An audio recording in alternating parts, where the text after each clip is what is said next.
You're listening to Create Wealth Through Franchising, and I'm your host, Kim Daly. In my 20 years as a franchise consultant, I've helped hundreds of people achieve their dreams of building and scaling franchise businesses to create wealth. The interview you're about to hear can also be found on my YouTube channel, where I post new franchising content multiple times per week. Please take a moment to subscribe to the podcast and to my YouTube channel at kimdaly.tv. Now, enjoy the show.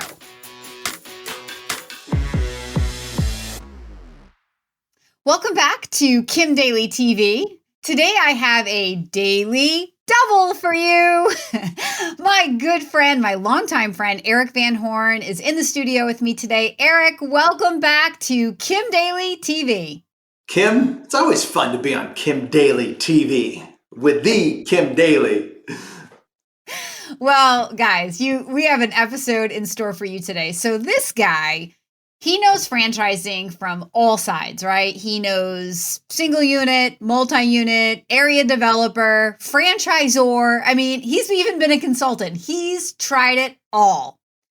I'm not going to say he has ADD. He can tell you that. I'm just going to say he's an entrepreneur and he loves to try new things and then figure it out and then he moves on. He gets bored.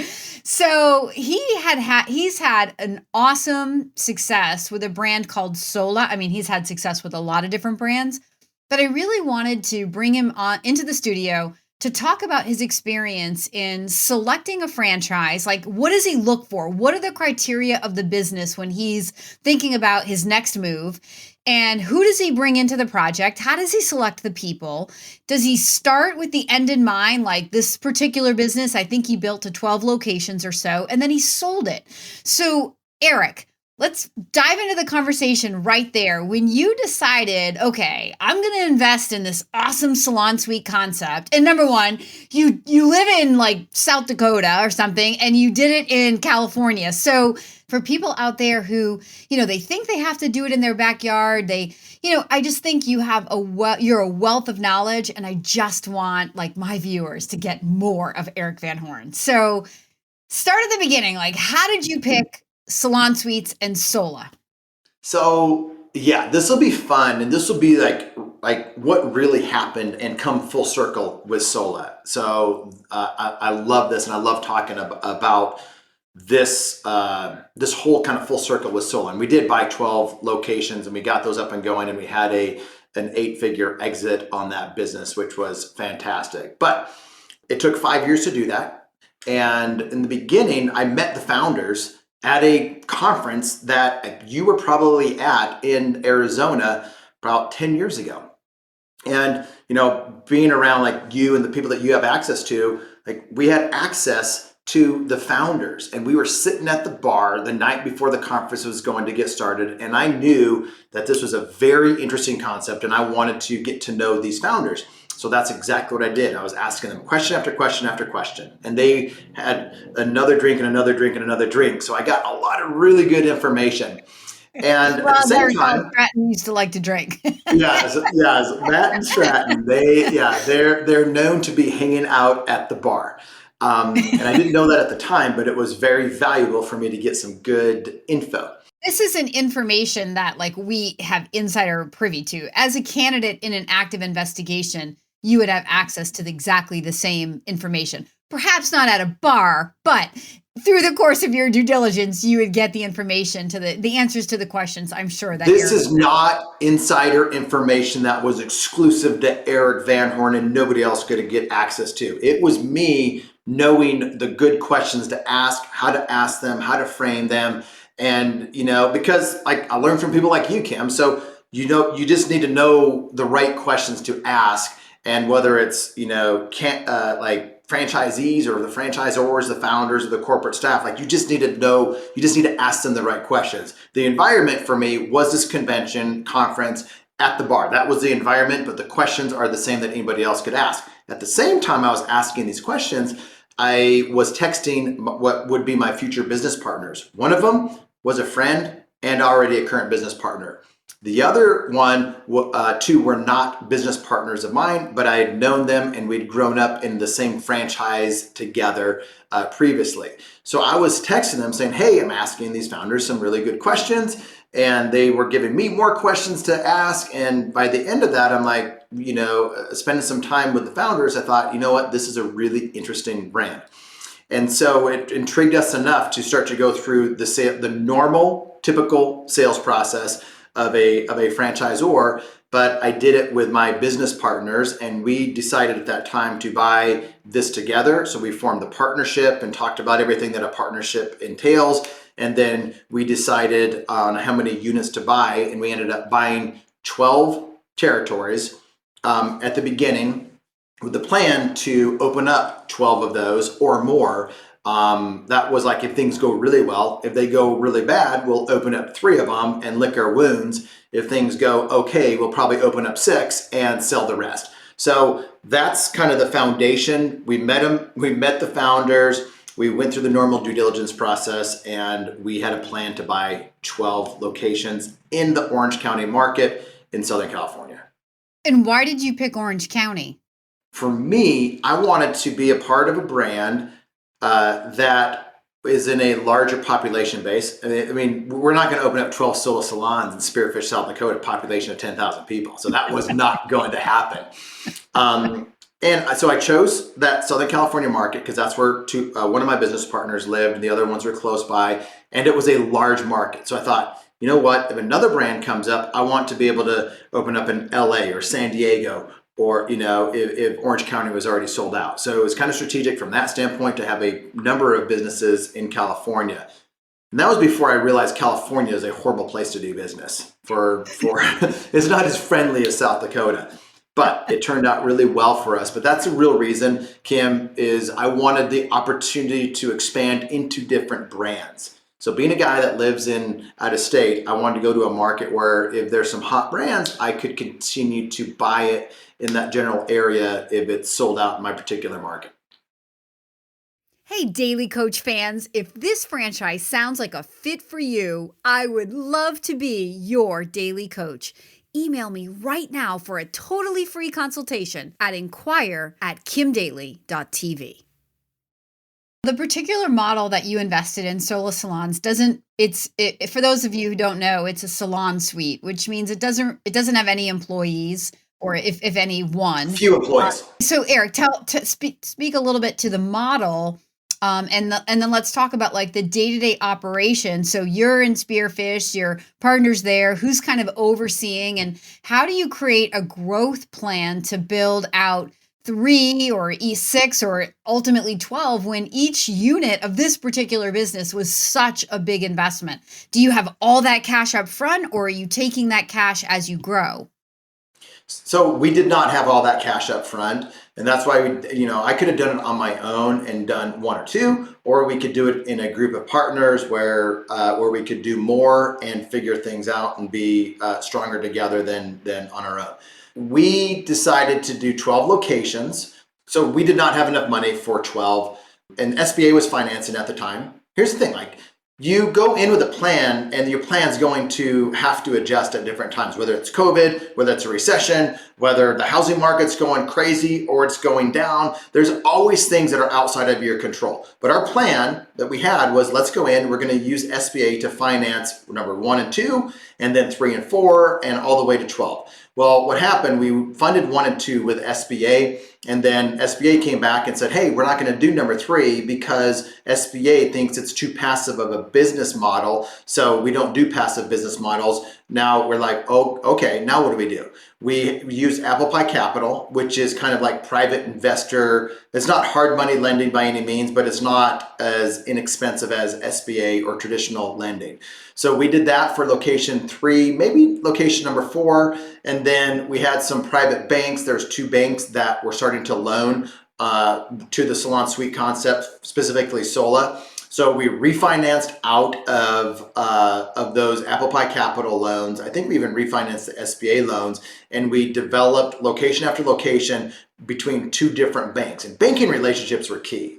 You need to understand how the bankers think. You need to have that personal relationship with them. And we were always trying to be ahead of the game with that, because it's expensive. You're fronting $1 million a location.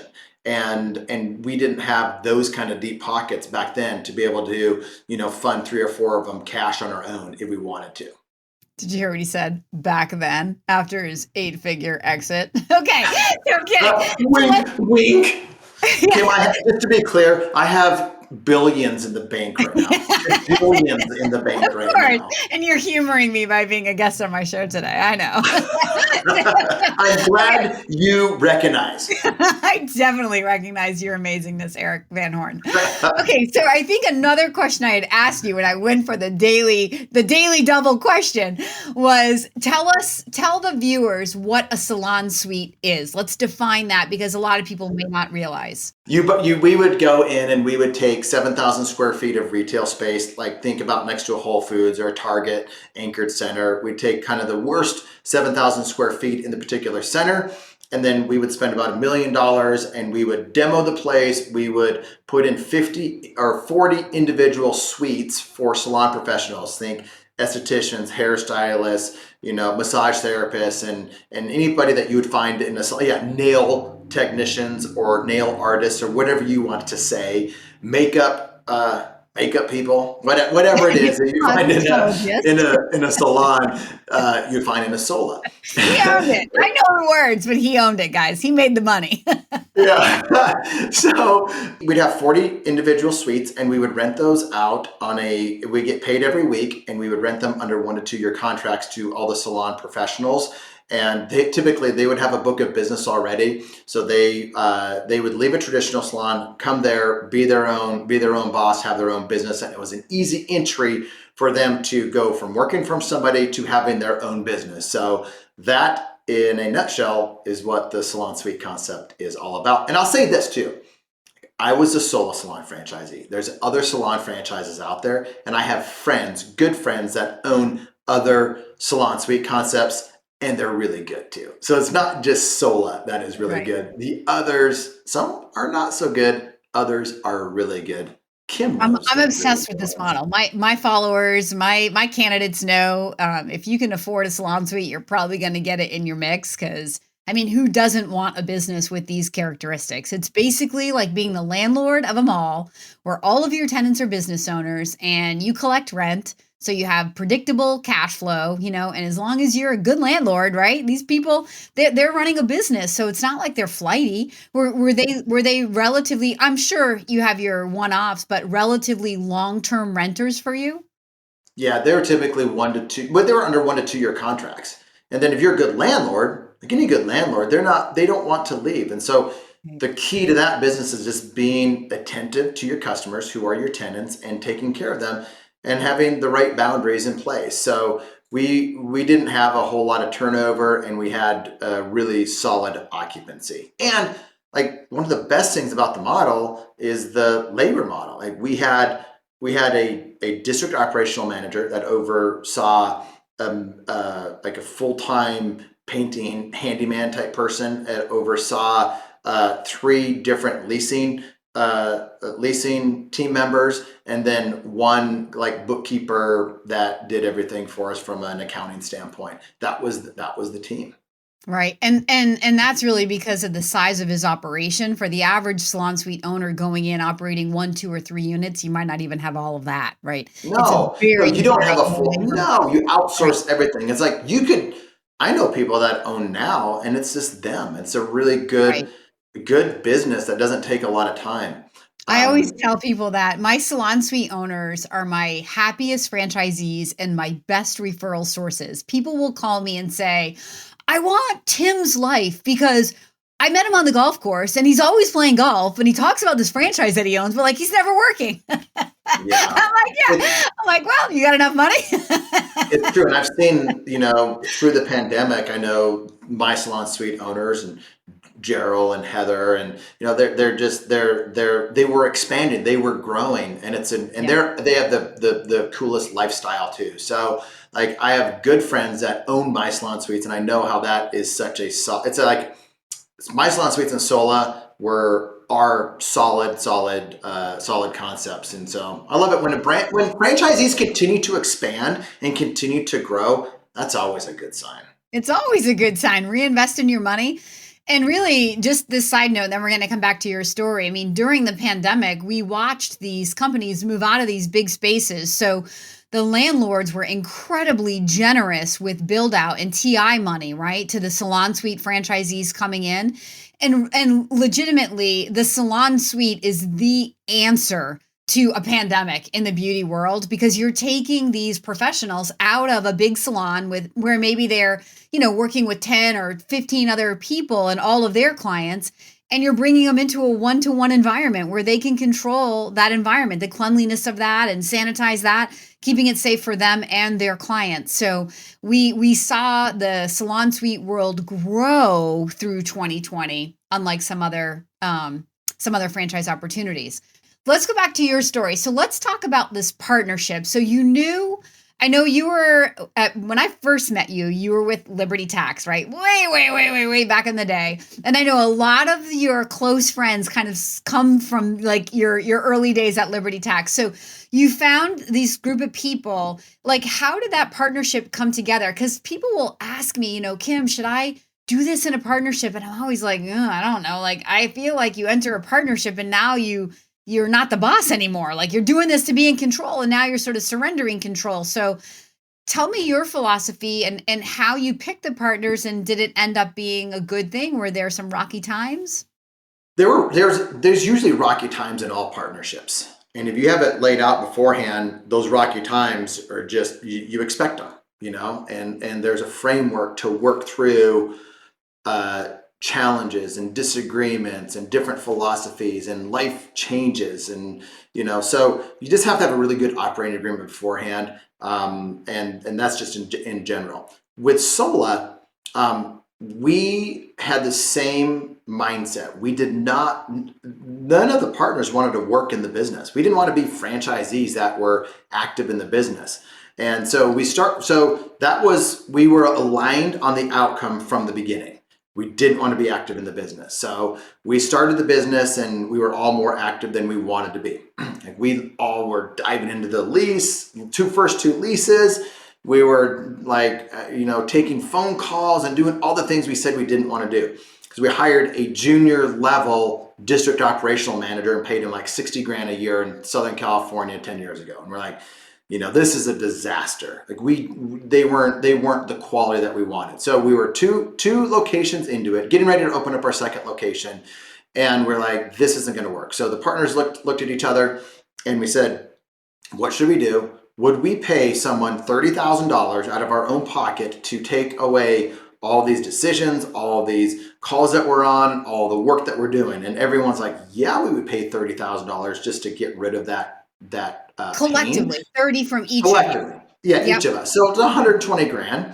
So we're like, well, then let's, hire somebody for 120 and they'll be the district operational manager. That's really good. And so we went through a 3 to 4 month period of finding the right person, and we're very focused on that. And we came out hiring a guy named Mirko.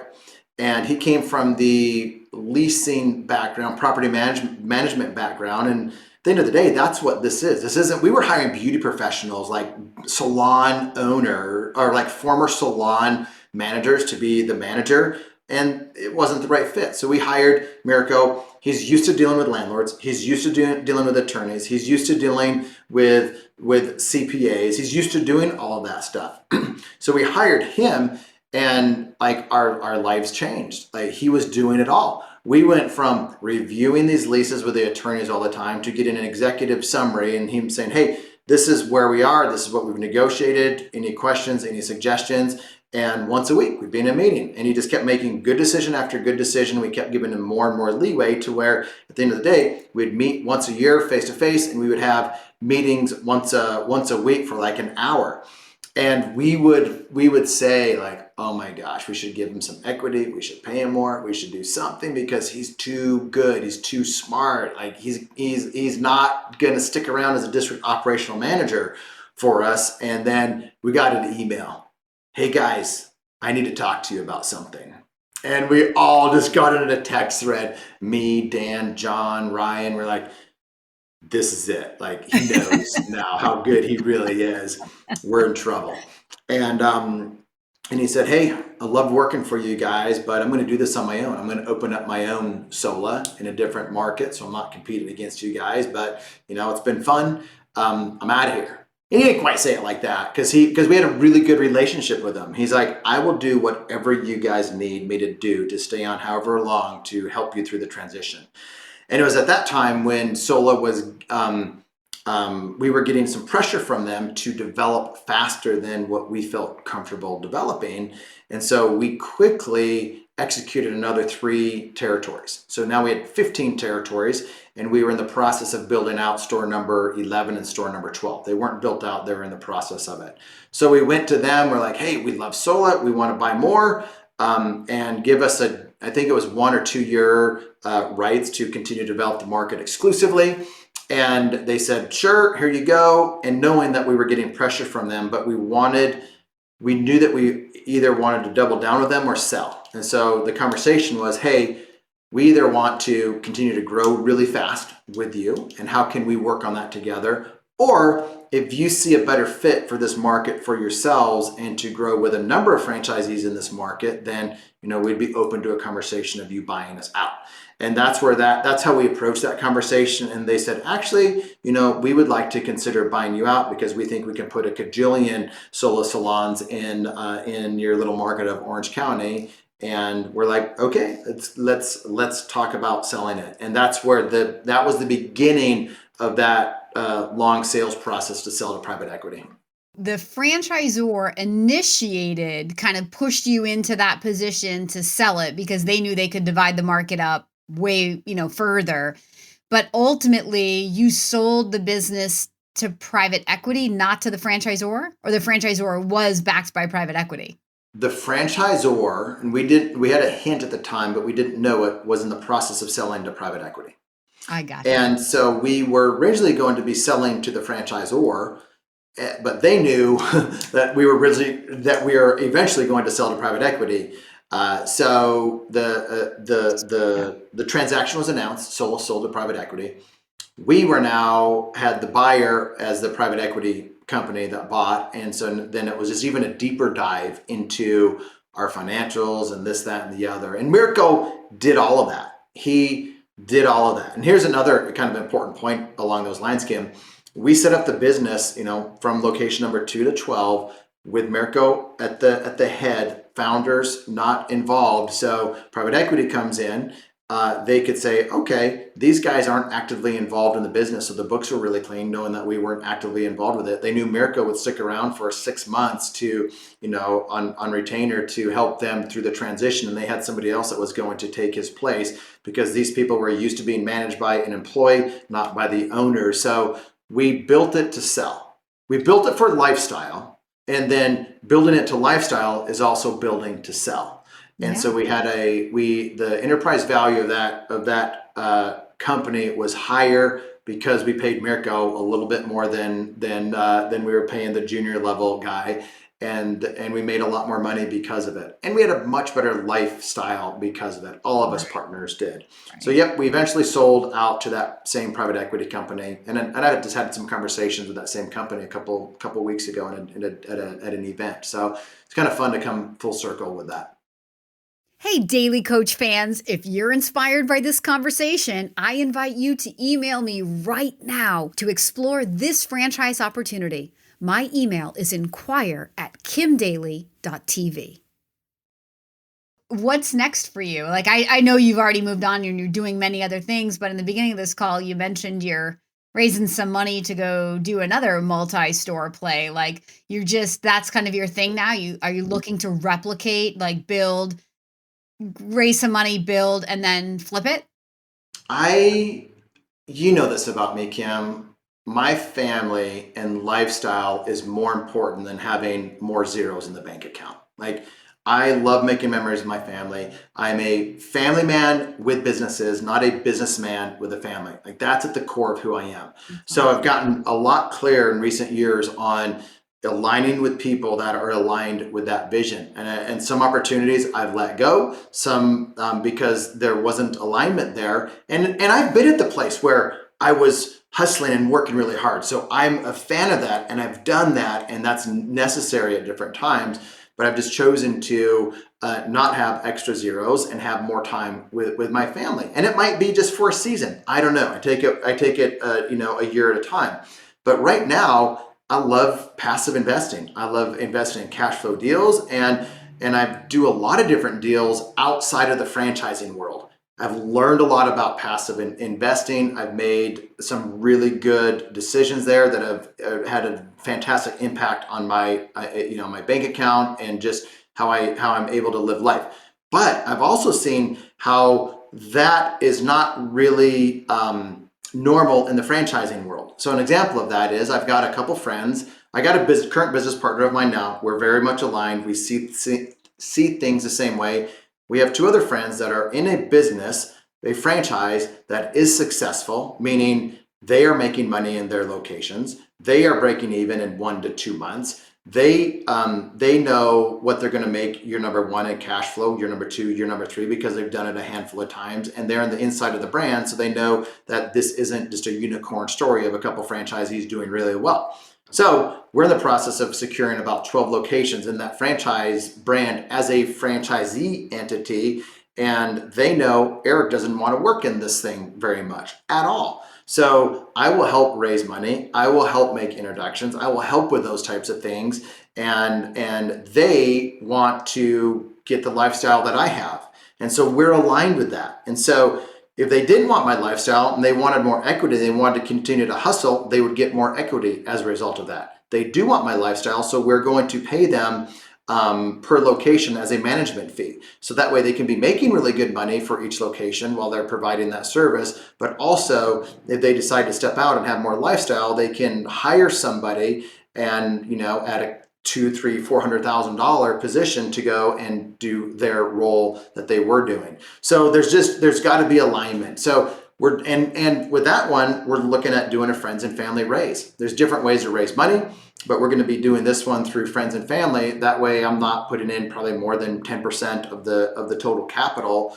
My risk is really limited. The operational people will have more risk in the deal, meaning signing on leases, signing on franchise agreements and things like that. But I want to see more of that in franchising, because a lot of people want to get into franchising and they don't have the opportunity to actually own, or they want to take a step, and maybe some of the people invest in something like that and then they were like, oh, I want to do this on my own, because you will make more money doing it yourself than you will being a passive investor in anything. Franchisees will make more money in this particular brand just doing it themselves with one location than being a passive investor. So that's happening. I'm an advisor to different franchise brands out there, like Dirty Dough Cookies is probably the one that's the most well-known. Bennett over there, I'm an advisor. I have equity. It's one of my portfolio brands, and I really enjoy having advisory shares, advisory services to brands like that. And then, over at this other group that I'm a part of, we're getting much deeper into advisory, strategic advisory, down into the weeds to help brands really grow smart and avoid the mistakes. But that's putting our time and attention into the brand. It's me and a couple guys that and I don't know how much we want to get into that. Maybe that's for a later day. But I'm just having a lot of fun, Kim. Having a lot of fun doing what I enjoy. It's awesome. The best thing you said is that I want to say it the way you said it. I'm a family man who owns businesses, not a businessman who has a family. Like, I want to end on that note, because that is what I'm selling all day long, right? Whether you're doing it by yourself or you're doing it, investing in a franchise for your own future or in a partnership, the idea is that you're setting up your life for full control. That's what Erik has done. He's created a way through multiple steps. He didn't just get to this level. He started at a different level. He's, like he said, he's hustled, he's done the work, he's figured it out. And now he's surrounded by people and he has the money to be able to put himself in a position where he's in play, but it's not his time. It's just his money. If this story has inspired you, you're ready to take the first step or the next step and you think that it is a franchise investment, you know that I would love to be your daily coach. Please follow the email on the screen right now or email me directly at inquire@kimdaly.tv. Erik, thank you so much for being our special guest here today at Kim Daly TV. Thanks, Kim. You're the best. To the rest of you, I'll see you next time on the next episode.